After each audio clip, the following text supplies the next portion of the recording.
France প্রবাসী বাংলাদেশিদের জন্য চালু হলো ই-পাসপোর্ট সেবা। 5 বছর বা 10 বছর মেয়াদের জন্য করতে পারবেন আবেদন। এজেন্সির কোটা 250 করতে সৌদি রাষ্ট্রদূতকে ধর্ম উপদেষ্টার অনুরোধ। হাজিদের সর্বোত্তম স্বার্থ রক্ষায় প্রতিশ্রুতিবদ্ধ সরকার। বর্ণাঢ্য আয়োজনে ওমানে উদযাপিত হলো 54তম ন্যাশনাল ডে। ওমানি সহ বিভিন্ন দেশের অভিবাসীদের মধ্যেও ছড়িয়ে পড়ে উচ্ছ্বাস। ফ্রান্স প্রবাসী বাংলাদেশিদের জন্য চালু হলো ই-পাসপোর্ট সেবা। রোববার ফ্রান্সে বাংলাদেশ দূতাবাসে কার্যক্রম উদ্বোধন করা হয়। আবেদনকারীরা 5 বছর বা 10 বছর মেয়াদের জন্য আবেদন করতে পারবেন।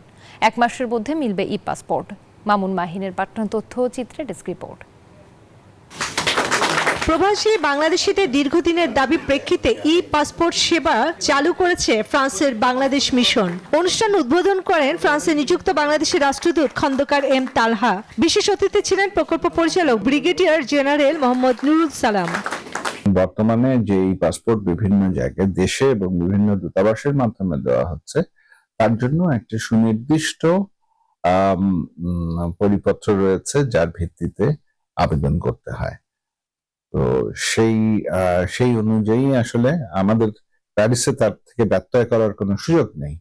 সুতরাং আমাদেরকে সেই নিয়ম কানুনগুলো মেনেই পাসপোর্টগুলো ইস্যুর ব্যবস্থা করতে হবে। দূতালয় প্রধান ওয়ালিদ বিন কাশিমের পরিচালনায় অনুষ্ঠান উপস্থিত ছিলেন বাংলাদেশ কমিউনিটির নেতারা। প্রাণের দাবি পূরণ হওয়াতে খুশিতে আত্মহারা প্রবাসীরা। আমি অনেক আনন্দিত, দ্বিতীয় ব্যক্তি হিসাবে এখানে এই পাসপোর্ট আবেদন করতে পেরেছে। অনেক দিনের আশা ছিল এই পাসপোর্ট তৈরি করার জন্য। ইউরোপের অন্যান্য দেশে দীর্ঘদিন থেকে থাকলেও এখানে আমাদের দীর্ঘদিনের দাবি ছিল। অবশেষে আজকে আমরা আমাদের কাঙ্ক্ষিত দিনের দেখা পেয়েছি। পাসপোর্ট বহনকারী ব্যক্তিবর্গ তাদের ইমিগ্রেশন কার্যক্রম সম্পন্ন করতে পারবে। বিশ্বের অনেক দেশ বাংলাদেশের সঙ্গে ভিসা অব্যাহতি চুক্তি স্বাক্ষরে আগ্রহী হবে। ফলে বহির্বিশ্বে বাংলাদেশের পাসপোর্টের মান ও মর্যাদা বৃদ্ধি পাবে। চন্দ্রানী চন্দ্রা, নিউজ 24। আগামী বছর হজ এজেন্সির কোটা 250 করতে সৌদি রাষ্ট্রদূতকে অনুরোধ জানিয়েছে ধর্ম উপদেষ্টা ডক্টর আ.ফ.ম. খালিদ হোসেন। রোববার 24 নভেম্বর বিকেলে সৌদি আরবের রাষ্ট্রদূত ইসা ইউসুফ ইসা আল দুহাইল সৌজন্য সাক্ষাৎ করতে এলে উপদেষ্টা এই অনুরোধ জানান। তিনি রাষ্ট্রদূতকে হাজিদের সর্বোত্তম স্বার্থ রক্ষায় সরকার প্রতিশ্রুতিবদ্ধ বলেও জানান। সরকারের যথাযথ উদ্যোগের কারণে এবছর বিমান ভাড়া প্রায় 27,000 টাকা কমেছে। এছাড়া হাজিদের নিবন্ধন কার্যক্রমকে জোরদার করার জন্য প্রয়োজনীয় উদ্যোগ নেওয়া হয়েছে। সাক্ষাৎকালে হজযাত্রী পরিবহন, রুট টু মক্কা সার্ভিস, ঢাকায় অ্যারাবিক ল্যাঙ্গুয়েজ ইনস্টিটিউট স্থাপন, নেচে গিয়ে বর্ণিল সাজে সেজে আর পতাকা উড়িয়ে পালিত হলো ওমানের 54তম ন্যাশনাল ডে। এই দিনটি দেশটির সবচেয়ে আনন্দের ও মর্যাদাপূর্ণ দিন। দিনটিকে ঘিরে বাঁধ ভাঙা উচ্ছ্বাস ছড়িয়ে যায় ওমানি এবং বিভিন্ন দেশের প্রবাসীদের মাঝেও। রাজধানী মাস্কাটে অবস্থিত বাংলাদেশ স্কুলে ব্যাপক উৎসাহ উদ্দীপনার মাধ্যমে উদযাপিত হলো ওমানের ন্যাশনাল ডে। ওমানি পতাকা, ওমানের বর্তমান সুলতান হাইথাম বিন তারিকের ছবি এবং দেশটির জাতীয় পতাকার রং লাল, সবুজ ও সাদা রঙের বেলুন দিয়ে স্কুল ক্যাম্পাস সাজানো হয়। স্কুলের প্রাইমারি শাখার উদ্যোগে একটি জাঁকজমকপূর্ণ অনুষ্ঠানের আয়োজন করা হয়। অনুষ্ঠানে দেশটির ঐতিহ্যবাহী পোশাকে ওমানি সেজে নাচ, গান সহ বিভিন্ন সাংস্কৃতিক আয়োজনের মাধ্যমে এক নির্মল বিনোদন প্রদর্শন করে স্কুলে অধ্যয়নরত বিভিন্ন দেশে প্রায় 5 শতাধিক কোমলমতি শিশু কিশোর। প্রাণবন্ত এই উদযাপনে অংশ নেন স্কুল পরিচালনা পর্ষদের সদস্যবৃন্দ, স্কুলের প্রাইমারি শিক্ষার শিক্ষকেরা এবং ওমানি কর্মকর্তা কর্মচারীরা। স্বাগত বক্তব্য রাখেন স্কুল পরিচালনা পর্ষদের সভাপতি। As we gather to celebrate the National Day of Oman, a momentous occasion that mark the rich history, unity and progress of this beautiful country. উন্নতি ও সমৃদ্ধিতে গুরুত্বপূর্ণ অবদান রাখায় ওমানে প্রবাসী বাংলাদেশিরা এক অনন্য আনন্দের উপলক্ষ হিসেবে দিনটি উদযাপন করেন। Desk report, news 24।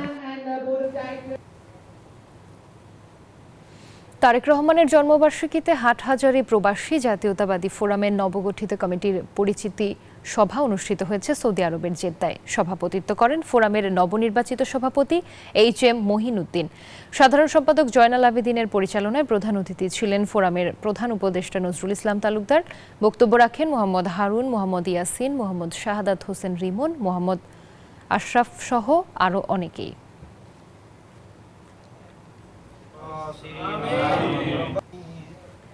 ভবিষ্যৎ প্রশাসনের নতুন অ্যাটর্নি জেনারেল পদে অভিজ্ঞ প্রসিকিউটর পাম বন্ডিকে মনোনীত করেছেন ট্রাম্প।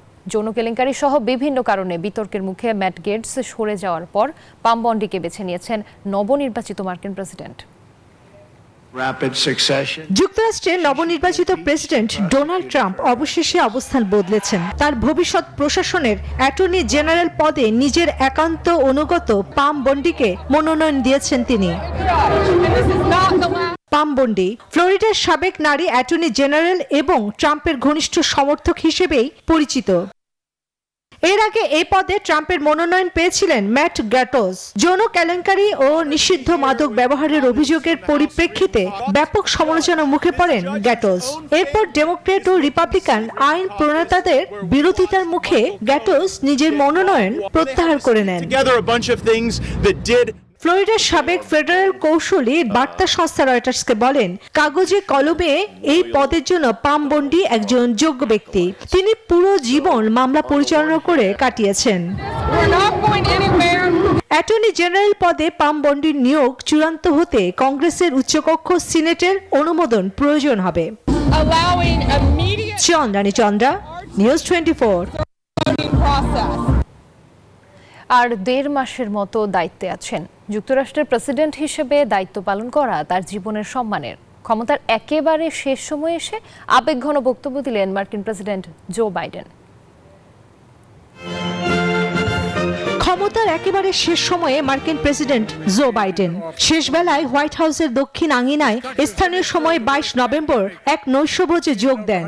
গত 4 বছরে পাওয়া আর না পাওয়া হিসেব নিয়ে সামনে আসে নানা প্রশ্ন, তবে অপ্রাপ্তি বলতে কিছুই নেই বলে দাবি তার।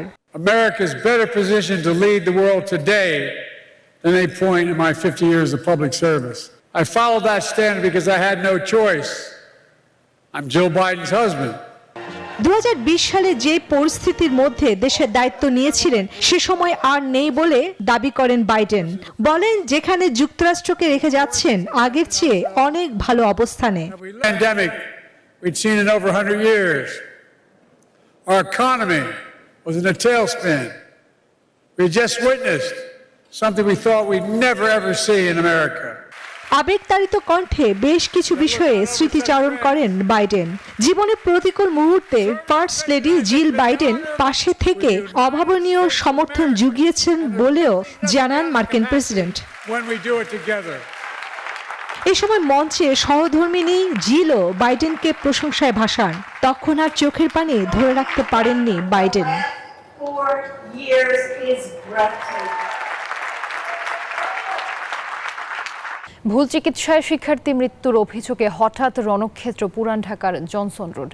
ন্যাশনাল মেডিকেল কলেজ অ্যান্ড ইনস্টিটিউটে ভাঙচুর করেছে শিক্ষার্থীরা। তাদের দাবি, টাকা দিয়ে মৃত্যুর ঘটনা ধামাচাপা দেওয়ার চেষ্টা করছে হাসপাতাল কর্তৃপক্ষ। এতে সহযোগিতা করে সেখানকার কিছু শিক্ষার্থীরা। রবিবার বিভিন্ন কলেজের শিক্ষার্থীরা হাসপাতালের প্রধান ফটক বন্ধ করে দেয় এবং নাম ফলক ভেঙে ফেলে। দুই পক্ষের শিক্ষার্থীদের মধ্যে ঘটে সংঘর্ষের ঘটনা। রবিবার বেলা 12টার পর ধানমন্ডি আইডিয়াল, ঢাকা কলেজ, সরকারি বিজ্ঞান কলেজ, তেজগাঁও সরকারি কলেজ সহ বেশ কিছু শিক্ষা প্রতিষ্ঠানের হাজারের বেশি শিক্ষার্থী ঢাকা জজ কোর্টের সামনে ন্যাশনাল মেডিকেল কলেজের সামনে এসে বিক্ষোভ করতে থাকে। এক পর্যায়ে হাসপাতালের গেটে ভাঙচুর চালায় তারা। এ সময় কবি নজরুল ও সোহরাওয়ার্দী কলেজের শিক্ষার্থীরা ধাওয়া দিলে শুরু হয় উত্তেজনা, সংঘর্ষ। এ সময় আহত হয় বেশ কয়েকজন শিক্ষার্থী।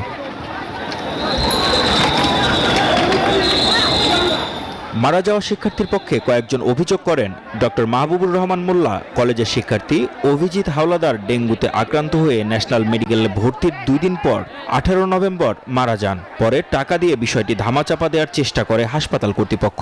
হঠাৎ করে আমাদের আটকে দিছে, ডাক্তার নাই, এগুলো বসে আসছিলাম, শুনলাম বলে রুগী বলে মারা গেছে স্টুডেন্ট, এই জন্য ওরা ই করছে, ওরা আমাদের কোনো ক্ষতি করেনি। ওই দিকটা মারমার করে আইতেছে ছাত্রগুলো, আয়া মনে করেন গেট মেট ভাঙ্গাছে, ওইটা মনে করেন চুরমার করে ফেলাইছে। ঘটনার 2 দিন পর শিক্ষার্থীরা প্রতিবাদ জানাতে আসলে কবি নজরুল কলেজ, সোহরাওয়ার্দী কলেজের শিক্ষার্থী সহ স্থানীয়রা তাদের ওপর হামলা চালায় বলে অভিযোগ করেন শিক্ষার্থীরা। আমরা সবাই আমাদের উপর ছাত্র ভরপুর 3 বার আক্রমণ করা হয়েছে। আমরা ছাত্র নেই, সুন্দরভাবে আন্দোলন করতে আসছি, কেন আমাদের উপর বোম মারবে? 3 দিক থেকে ঘেরাও করে আমাদের উপর অতর্কিত হামলা করা হয়। এ বিষয়ে হাসপাতাল কর্তৃপক্ষের কোনো বক্তব্য পাওয়া যায়নি। পরিস্থিতি নিয়ন্ত্রণে কাজ করে সেনাবাহিনী ও পুলিশ। Desk report, news 24। অটোরিকশা বন্ধের সিদ্ধান্ত প্রত্যাহার না করলে কঠোর আন্দোলনের হুঁশিয়ারি চালকদের। রোববারও রাজধানীতে সড়ক অবরোধ করেছেন তারা। লাইসেন্স ও রুট পারমিটের দাবি তাদের। এদিকে স্বরাষ্ট্র উপদেষ্টা বলেছেন, মহানগরীতে অটোরিকশা চলাচলের বিষয়ে আদালতের সিদ্ধান্তই চূড়ান্ত। আন্দোলনের পঞ্চম দিন রোববার সকালে ছোট ছোট মিছিল নিয়ে জাতীয় প্রেস ক্লাবের সামনে জড়ো হতে থাকেন অটোরিকশা চালকরা। সড়ক অবরোধ করে যান চলাচল বন্ধ করে দেন তারা। অটোরিকশা বন্ধ না করে লাইসেন্স এবং যৌক্তিক রুট পারমিট দেওয়ার দাবিতে বিক্ষোভ শুরু করেন শ্রমিকরা। জানান, দাবি পূরণ না হওয়া পর্যন্ত আন্দোলন অব্যাহত রাখবেন। আমরা দাবি অটোগাড়ি চলতে দিতে হবে, তাহলে আমরা খাবো কি? আমাদের পেটে ভাবে লাথি মারাটাই ঠিক হবে না। দাবি জানাইতেছি, আমরা আরো দাবি জানাবো। আমরা যতক্ষণ ধরে আমরা নির্দেশ তো আমরা টাইম না দিব, তখন আমরা দাবি জানাই দেব। এক পর্যায়ে আন্দোলনে সংহতি জানিয়ে রিকশা শ্রমিকদের বিক্ষোভে অংশ নেয় সিপিবি ও উদীচী শিল্পী গোষ্ঠী। হাইকোর্টের নির্দেশনা প্রত্যাহারের দাবি জানায় তারা। রিকশা শ্রমিকের বিরুদ্ধে যে ব্যবস্থা নেওয়া হয়েছে সেটাকে প্রত্যাহার করে তাদের জীবন জীবিকার নিশ্চয়তা বিধানের সিদ্ধান্ত আগামীকাল কোর্টে হোক আর না হোক, আজকে সরকারের পক্ষ থেকে সেটা সিদ্ধান্ত নিতে হবে। এদিকে আদালত সময়োপযোগী সিদ্ধান্ত নেবে এমন আশাবাদ জানান স্বরাষ্ট্র উপদেষ্টা। উচ্চ আদালত থেকে যে নির্দেশনা আসে ওই নির্দেশনার মতোই আমরা কাজ করব। তো আমরা আশা করতে পারি একটা খুব ভালো নির্দেশনা আসবে এবং ওই নির্দেশনার আলোকে আমাদের এই অটোরিকশার এই প্রবলেমটা, এটা সমস্যাটা সমাধান হয়ে যাবে। 3 ঘন্টা সড়ক অবরোধ করে বিক্ষোভের পর মঙ্গলবার আদালতের নতুন নির্দেশনা আসার আগ পর্যন্ত আন্দোলন স্থগিত করে সড়ক ছাড়েন অটোরিকশা চালকরা। বদরুল আলম শাওন, নিউজ 24, ঢাকা। রাজধানীর কারওয়ান বাজারে প্রথম আলোর প্রধান অফিসের সামনে ধাওয়া পাল্টা ধাওয়ার ঘটনা ঘটেছে। সংঘর্ষে কয়েকজন আহত হয়েছেন। প্রথম আলোর বিরুদ্ধে দেশবিরোধী কর্মকাণ্ডে জড়িত থাকার অভিযোগ একদল আন্দোলনকারীর। বিস্তারিত দেখুন প্রতিবেদনে। গত বৃহস্পতিবার থেকে প্রথম আলো ও ডেইলি স্টার পত্রিকার বিরুদ্ধে অবস্থান কর্মসূচি পালন করছেন আন্দোলনকারীরা। রবিবার সন্ধ্যায় আন্দোলন চলাকালে পুলিশের সাথে সংঘর্ষ হয়। এ সময় 3 জনকে আটক করে পুলিশ। আন্দোলনকারীরা বলছেন, দেশ বিরোধী কর্মকাণ্ডের সাথে জড়িত প্রথম আলো ও ডেইলি স্টার। আমাদের শান্তিপূর্ণ অবস্থান ছিল। হঠাৎ করে দুপুরের দিকে পুলিশ চেয়েছিল প্রথমে উস্কানি দিয়ে আমাদের উপর একটা হামলা করার জন্য, তখন সেনাবাহিনী এসে ব্যাপারটা মিউচুয়াল করে। আমাদের স্বাধীনতার পর থেকে নিয়ে তারা ওই তাদের পক্ষের কয়জন হলো, কোথায় আক্রমণ হলো, এগুলো নিয়ে তারা নিউজ করতেছে। আজকে দেখেন তারা কোনো আয়নাগর নিয়ে কোনো করছে না। প্রথম আলো এবং ডেইলি স্টার তারা আমাদের জনগণের বিরুদ্ধেই সবসময় অবস্থান নিয়েছে এবং আমাদের জনগণের বিরুদ্ধে যেই পলিটিক্যাল যে ন্যারেশনগুলো, যে জনগণের যে মুখ থেকে নিশ্চিত জনগণের যে চাহিদা, সেই চাহিদাকে তারা সামনে নিয়ে আসে না। ঘটনাস্থল পরিদর্শন করেন ডিএমপি কমিশনার শেখ মোহাম্মদ সাজ্জাদ আলী। 15 বছর ধরে এই ফ্যাসিবাদকে, এই জালিমকে যারা এই বাংলাদেশের ওপর স্থান দিয়েছিল, তারা তাদের কারিগর, তাদের খুঁটি হচ্ছে এই প্রথম আলো। দাবি আদায় না হওয়া পর্যন্ত প্রথম আলো ও ডেইলি স্টারের বিরুদ্ধে এই কর্মসূচি চলবে বলে জানিয়েছেন আন্দোলনকারীরা।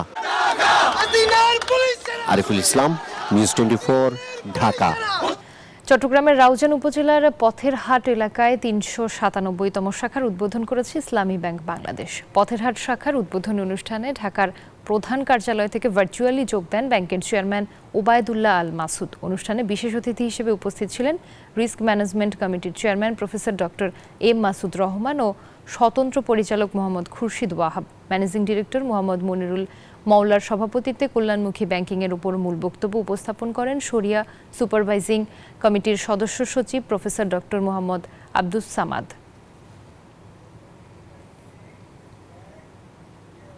ওয়ালটনের কর্মীদের বেতন ভাতা পরিশোধ সহ বিভিন্ন ব্যাংকিং সেবা দিতে সিটি ব্যাংকের সঙ্গে চুক্তিবদ্ধ হয়েছে ওয়ালটন হাইটেক ইন্ডাস্ট্রিজ।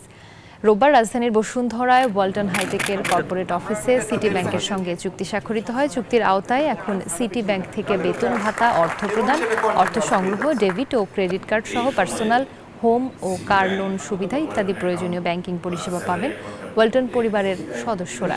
নিজ নিজ প্রতিষ্ঠানের পক্ষে চুক্তিতে স্বাক্ষর করেন ওয়ালটনের অ্যাডিশনাল ম্যানেজিং ডিরেক্টর ও chief financial officer Mohammad Ziaul Alam এবং সিটি ব্যাংকের ডেপুটি ম্যানেজিং ডিরেক্টর ও head of retail banking Arup Haider.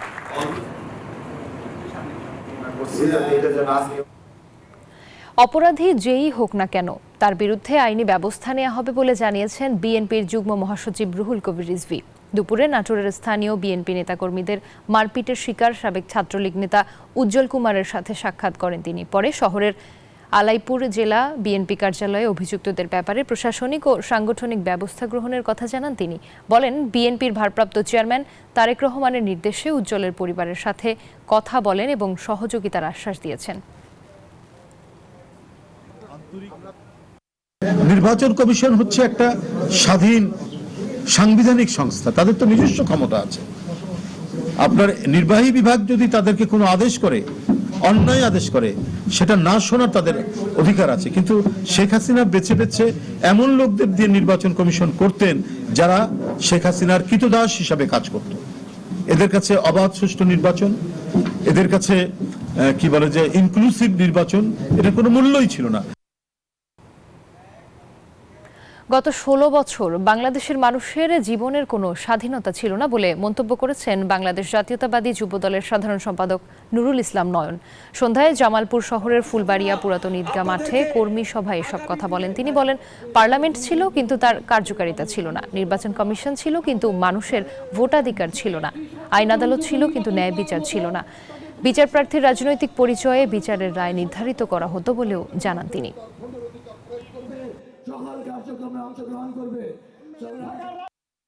গত 16 বছর পর্যন্ত বাংলাদেশের মানুষের জীবনে কোনো স্বাধীনতা ছিল না বন্ধুরা আমার।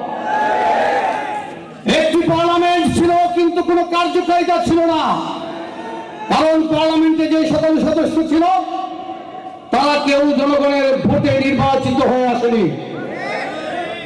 নির্বাচন কমিশন ছিল কিন্তু মানুষের ভোটাধিকার ছিল না।